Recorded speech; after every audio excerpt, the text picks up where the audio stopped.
Bonjour et bienvenue à tous qui nous rejoignez notre magazine dédié à la bande dessinée BD Mag. Alors en quoi consiste notre émission? C'est pas compliqué. Tout au fur et à mesure de notre magazine, vous allez découvrir le monde qui fait la bande dessinée.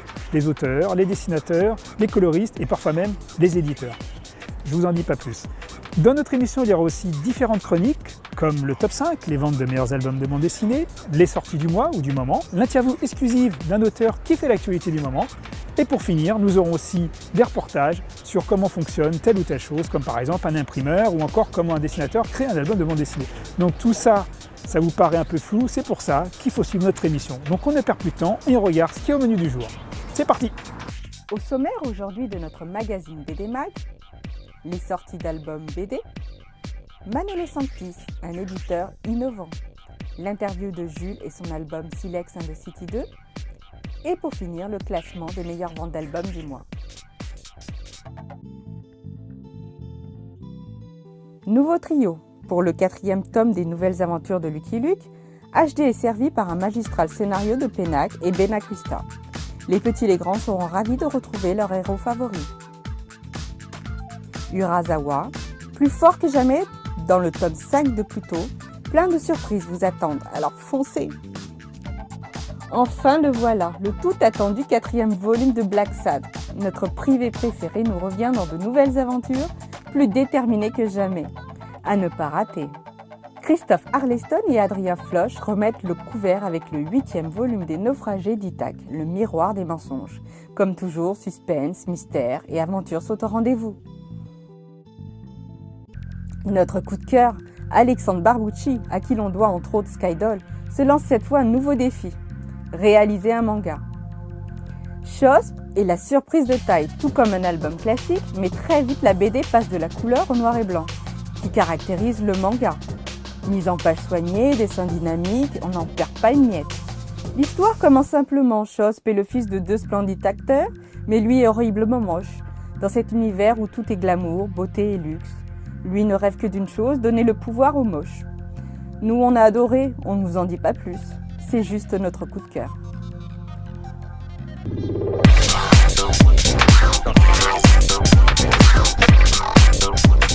Ça y est, nous voici chez Manolo Santis, cette jeune maison d'édition qui n'a à peine que 1 an et demi. Alors, pour en savoir plus, comment tout ceci a débuté, notre équipe est partie sur le terrain pour faire ce petit reportage qui suit.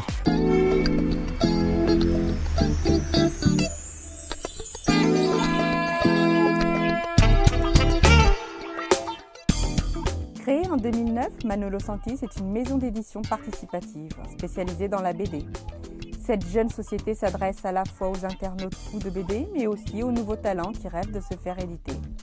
Le site regorge de créativité, de subtilité, de menus intéressants. L'internaute y trouvera son compte. Sur le site de Manolo Santis, chaque auteur en herbe pourra, s'il le souhaite, mettre en ligne quelques pages dessinées, voire son album complet. Les internautes en seront les seuls juges. Le choix des ouvrages publiés se fera suivant la préférence des lecteurs et de la sélection éditoriale. Alors, chers dessinateurs, il ne vous reste plus qu'à vous mettre à vos planches.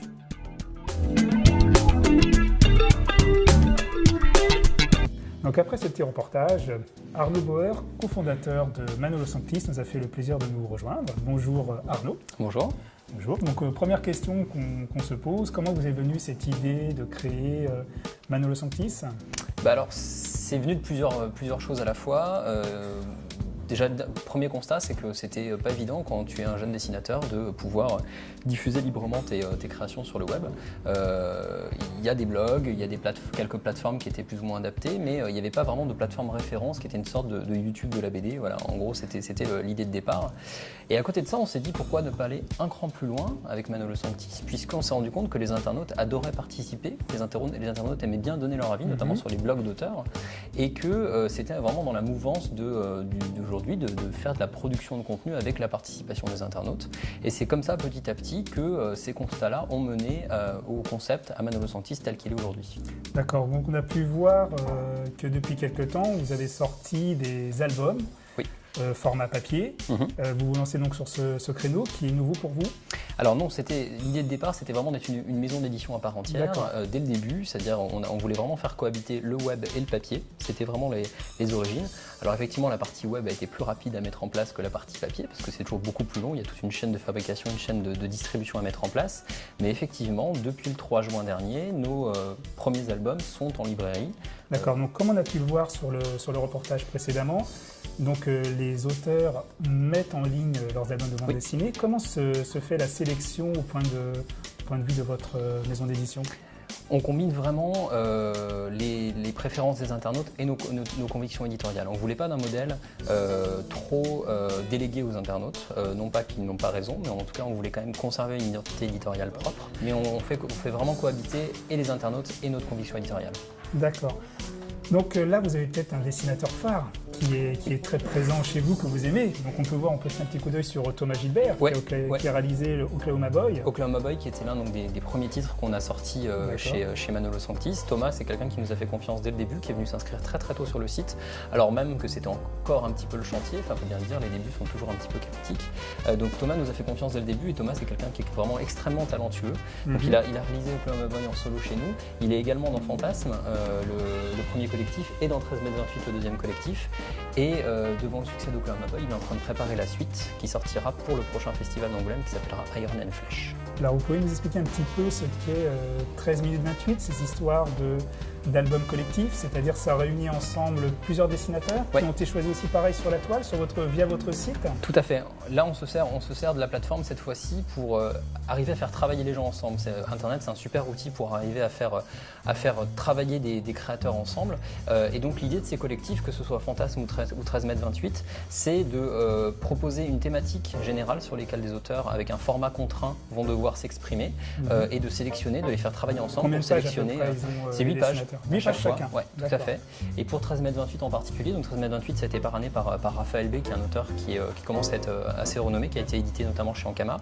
Le pitch de départ, c'est une histoire de 8 pages dessinée par Raphaël, où Paris se retrouve sous les eaux, avec des créatures assez bizarres qui arrivent. Une histoire fantastique, quoi. Une histoire complètement fantastique, où il pose le décor et il pose les personnages. Et à partir de là, c'était spin-off, c'était retour en arrière, flashback, flash forward. Les auteurs s'en sont donnés à cœur joie, mais les auteurs sont libres de faire ce qu'ils veulent. Exactement, mais le tout reste un album complètement cohérent, où on suit quand même les personnages, leur évolution dans le temps, et on voit vraiment un dénouement à cette histoire, et c'est quelque chose qui est complètement inédit. C'est la première expérience éditoriale du genre, et on est vraiment très content du résultat. C'est vrai que c'est très original. De la même manière, vous avez fait la sélection des dessinateurs, de la même manière que vous avez sélectionné les albums précédemment? Oui, ça s'est fait. Alors là, ça s'est fait avec en plus l'appui de Raphaël B, puisqu'en tant que parrain du concours, il a participé à la sélection éditoriale, mais également aussi avec les votes et les choix des internautes. Donc voilà, tout ce beau monde a essayé de chacun à donner son avis pour finalement en faire l'ouvrage tel qu'il est aujourd'hui en librairie. Vos sorties prévues pour ce mois-ci? Alors pour ce mois-ci, donc on a Les Aventuriers du Dimanche qui sont arrivés en librairie début septembre. Donc c'est une histoire d'héroïque fantasy revisitée par les soins de Jean-Philippe Boudard, avec un humour assez tranchant, assez cinglant. Donc c'est vraiment très très marrant. C'est le premier album humoristique qu'on sort. Et suivront Le Monstre de Tom Viguier et Joseph Safedine et Carnaval d'Akali Kouchine, qui sont des histoires un petit peu moins grand public, qui sont des histoires beaucoup plus dans la mouvance de la BD indé, avec l'histoire d'un grand brûlé et d'un côté pour Le Monstre, et l'histoire de Alice au Pays des Merveilles un petit peu revue et corrigée. Voilà. Oui, c'est vrai que votre maison d'édition a la particularité de faire des histoires assez sympas, qui sortent de l'ordinaire. Donc ça, on aime beaucoup dans notre équipe. On a vu aussi que vous aviez beaucoup de dessinatrices, tout simplement, qui étaient quand même qui représentaient une grande part des auteurs. On a aujourd'hui effectivement. Sont-elles plus douées? Parce elles sont très douées, mais en fait, disons que ça va vraiment. Donc, on a effectivement 30% aujourd'hui d'auteurs femmes parmi nos auteurs. C'est effectivement, beaucoup plus c'est une proportion qui est quand même assez forte. Ça, finalement, ça découle en fait de l'identité éditoriale qu'on veut se donner, c'est-à-dire qu'on est vraiment dans cette mouvance de la bande dessinée indépendante, avec des sujets plus profonds, plus graves, plus sensibles. Et donc, nécessairement, on touche aussi un public plus féminin qui va chercher des choses un petit peu différentes. Et c'est valable également pour les auteurs. ce qui explique en partie, je pense, le fait qu'on ait ces auteurs extrêmement talentueux avec lesquels on travaille, avec lesquels on va continuer à travailler, puisqu'ils produisent des choses vraiment très très qualitatives. Et puis c'est un mouvement de fond aussi sur la BD. Sur la BD se féminise, ça c'est quand même quelque chose de... C'est vraiment une trame de fond qui arrive depuis une dizaine d'années quand même. Et vous avez beaucoup de lectrices, pardon. Beaucoup plus que d'hommes. On est à peu près, alors si je prends les statistiques qui remontent du site, parce que c'est difficile de savoir effectivement qui achète les albums, mais en tout cas pour savoir qui est sur le site et qui lit les albums sur le site, on a à peu près 60% d'hommes et 40% de femmes. Donc c'est quand même un public qui est globalement assez mixte, beaucoup plus que ce qu'on pourrait penser. Alors, je vous remercie de nous avoir reçus chez vous, chez Manolo Santis.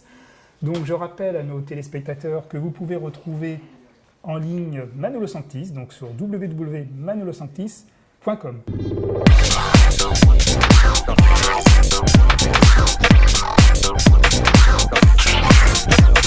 Voilà, alors je m'appelle Jules et je viens vous présenter le tome 2 de Silex and the City qui s'appelle Réduction du temps de trouvaille.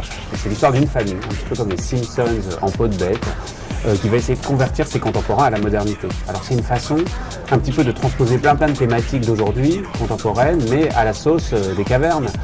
Et c'est pour ça que cette parodie de titre, Silex and the City, ça raconte aussi une façon de recycler la culture de masse, justement les grands feuilletons américains, mais aussi plein de choses politiques, sociales, qui arrivent à toutes ces personnes de l'époque. Alors en fait, donc au départ, les deux parents de la famille Dotcom, qui est cette famille préhistorique, sont profs. Ils travaillent pour le Mammouth dans l'éducation nationale. Alors elle est prof de préhistoire géo, lui il est prof de chasse en ZEP, sont les zones d'évolution prioritaires. Et dans ce tome 2, il décide de passer dans le privé et de se faire embaucher par cette boîte de communication Désert d'avenir. Il dit voilà, c'est là où je vais pouvoir exprimer tout mon potentiel. Mais il se rend compte qu'en fait la vraie sauvagerie, en moins 40 000, c'est la vie de bureau évidemment. Donc il y a des DRH cannibales qui expérimentent le management par le stress. Et puis il y a toutes sortes de stagiaires, des jeunes issus de la biodiversité. Donc on voit des tortues, des paresseux, des escargots qui travaillent comme ça dans le labo de recherche-développement. Voilà, il découvre un monde qu'il ne connaît pas du tout et c'est quelque chose de très traumatisant pour lui.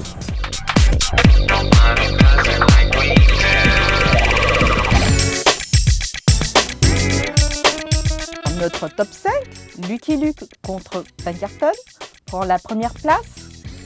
Black Sad, l'enfer du silence. Joe Barr Team, volume 7.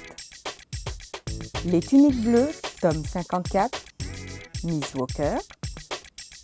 Spirou et Fantasio, alerte aux orcons. Et voilà, notre émission est maintenant terminée. Vous savez que vous pouvez nous retrouver sur www.bdmag.fr. À la prochaine, salut!